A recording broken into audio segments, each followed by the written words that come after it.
Felisin Paran was the youngest member of House Paran from Unta. She had two elder siblings, a brother and a sister.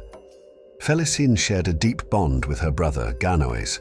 She was noted for her kindness, which her sister Tavore described as a softness unbecoming of their harsh world. Felisin's appearance was striking, with her black hair and distinctive features, including a rounded figure and full lips.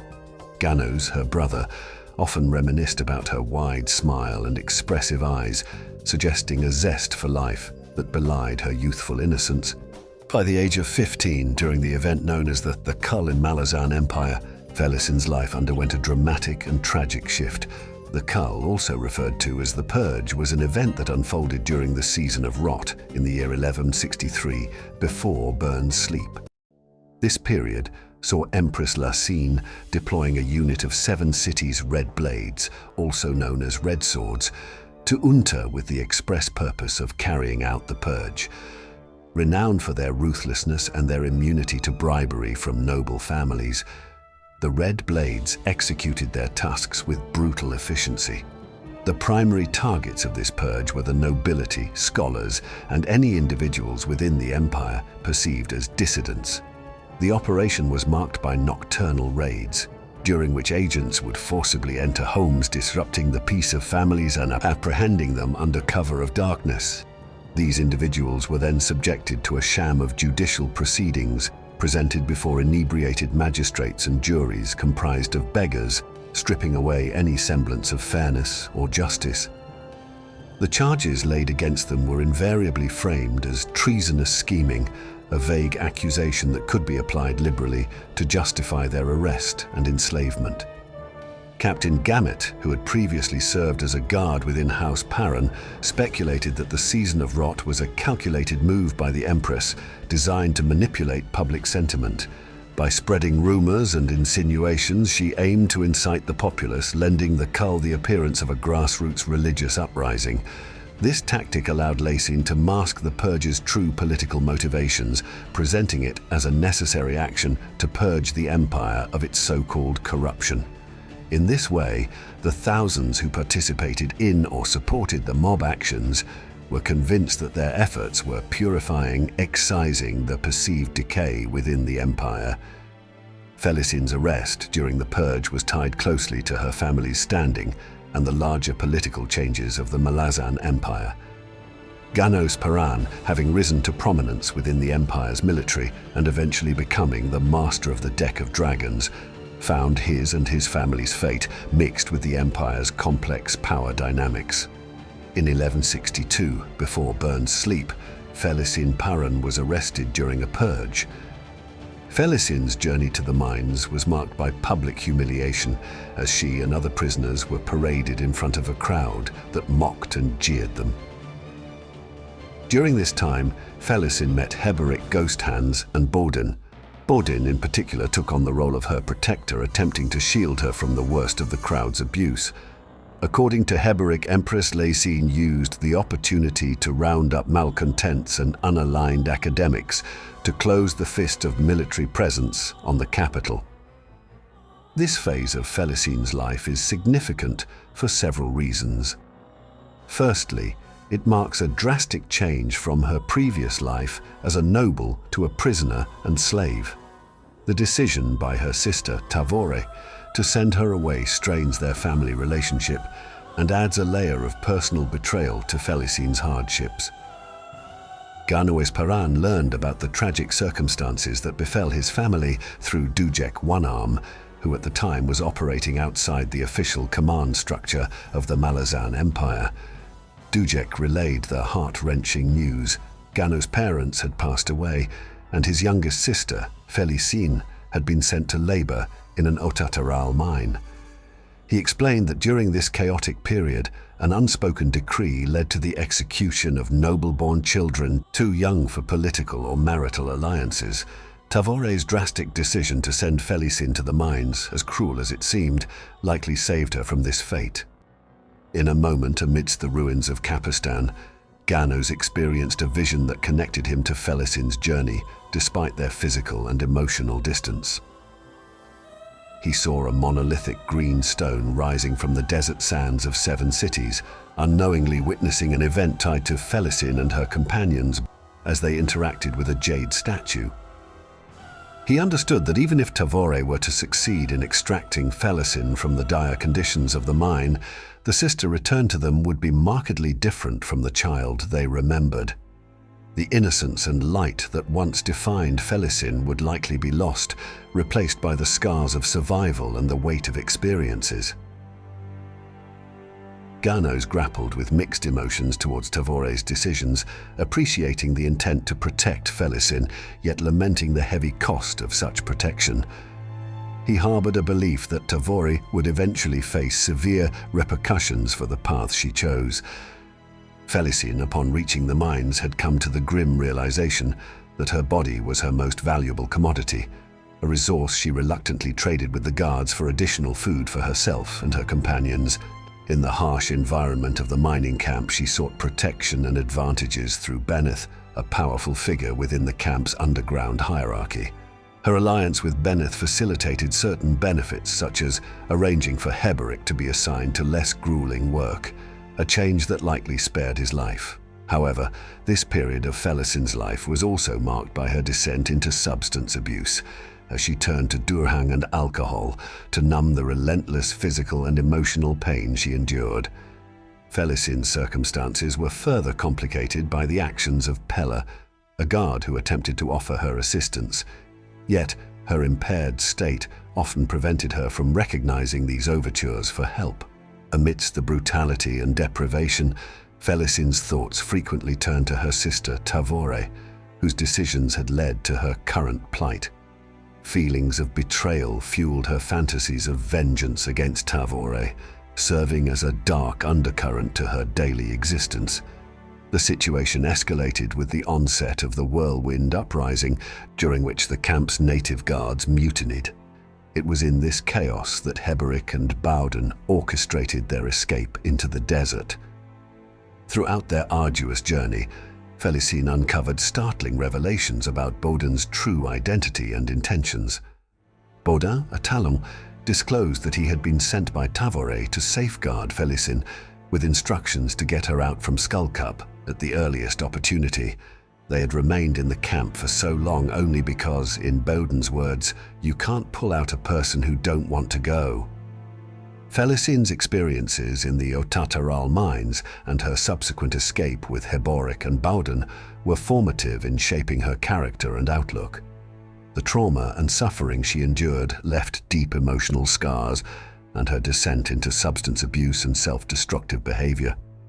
After escaping the Otataral mines, Felisin, despite her freedom, continued to harbor thoughts of revenge against both her sister, Tavore, and Bowden, who had been her protector. Following their rescue by Culp and the crew of the Ripath from the desert shore, a catastrophic journey through the Warrens resulted in Felisin, along with her companions, being stranded in the holy desert of Raraku. During this time, Felisin's interactions with her rescuers and companions grew increasingly hostile, leading to her alienating Bowden and causing strife for Culp and Heberic. The death of Culp at the hands of the divers Grillen marked a turning point, as Bowden revealed he had remained committed to his duty to protect her. In a tragic confrontation, Bowden sacrificed his life to save Felisin and Heberic, dying in the arms of a repentant Felisin. This moment of loss added to Felisin's complex feelings of guilt and sorrow, further shaping her psychological state. Continuing their journey, Felisin and Heberic encountered Leoman and Toblakai, who were guarding the Book of Dryjhna and the corpse of Sha'ik.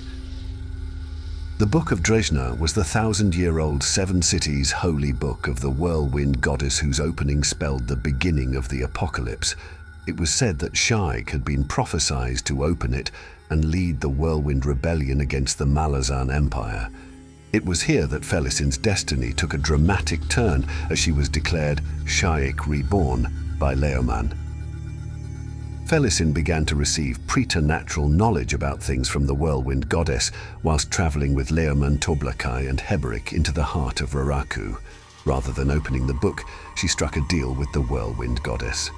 Although she took possession of the book and accepted the title of Sha'ik Reborn, Felisin never actually opened it herself. The Whirlwind goddess's choice of Felisin Paran as her avatar, Sha'ik Reborn, is deeply rooted in both Felisin's personal trajectory of power, revenge, and transformation.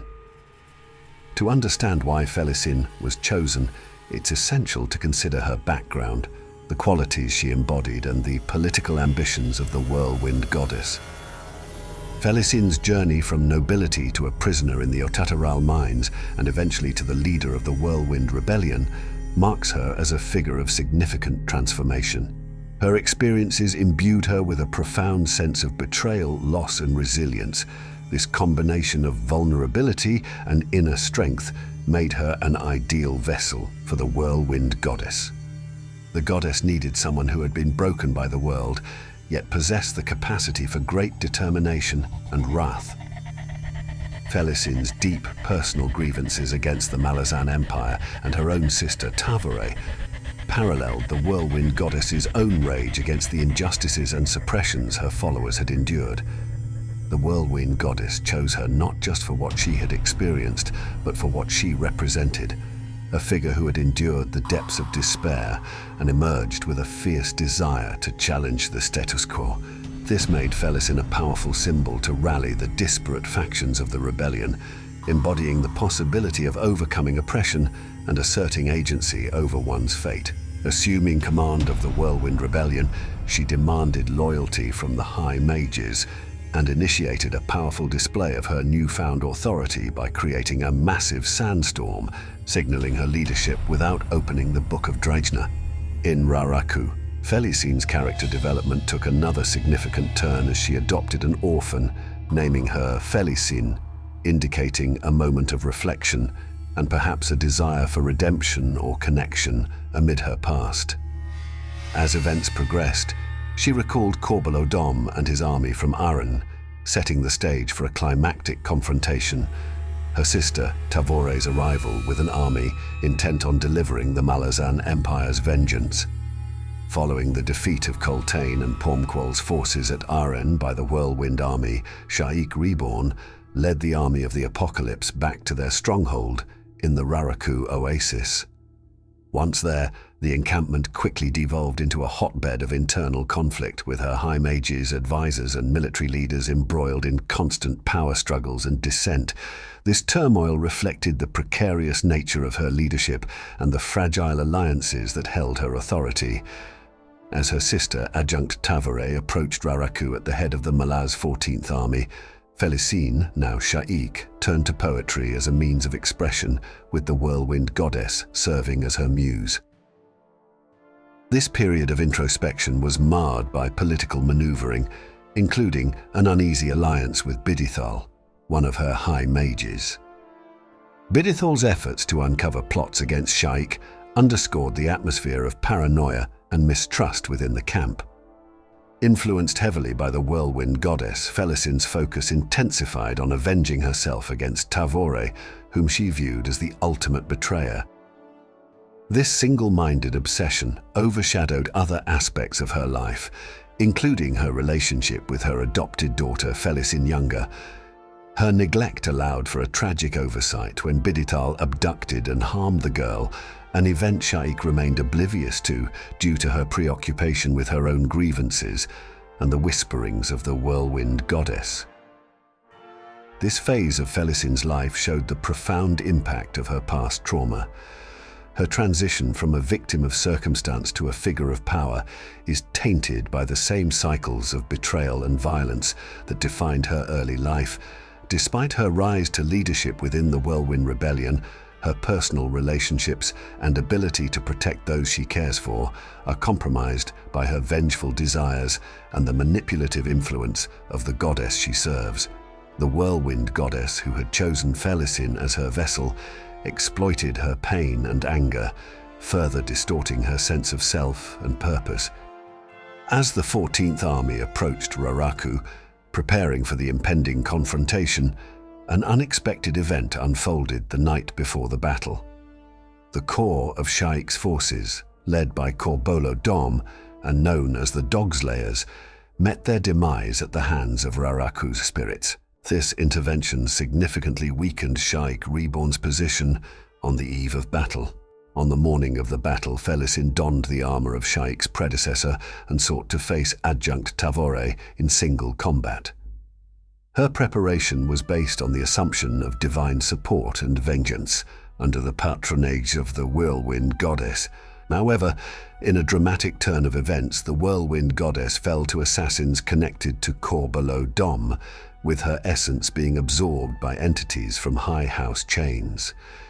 This abrupt shift in power left Felisin, previously empowered as the goddess's chosen, in a vulnerable state, bereft of divine backing and without any formal combat training. The confrontation with Tavore was brief and tragic. Tavore, unable to recognize her sister beneath the armor, dispatched Felisin with a swift and decisive sword strike. The significance of this moment extended beyond the personal tragedy of the Paran sisters. It was a spectacle witnessed by many, including notable figures such as Leoman, Kasa Orlong, Pearl, and Lostara Yil. Felisin's final thoughts reveal the depth of her personal anguish and the unresolved emotional conflict with Tavore. "I just wanted to know, Tavore, why you did it, and why you did not love me when I loved you."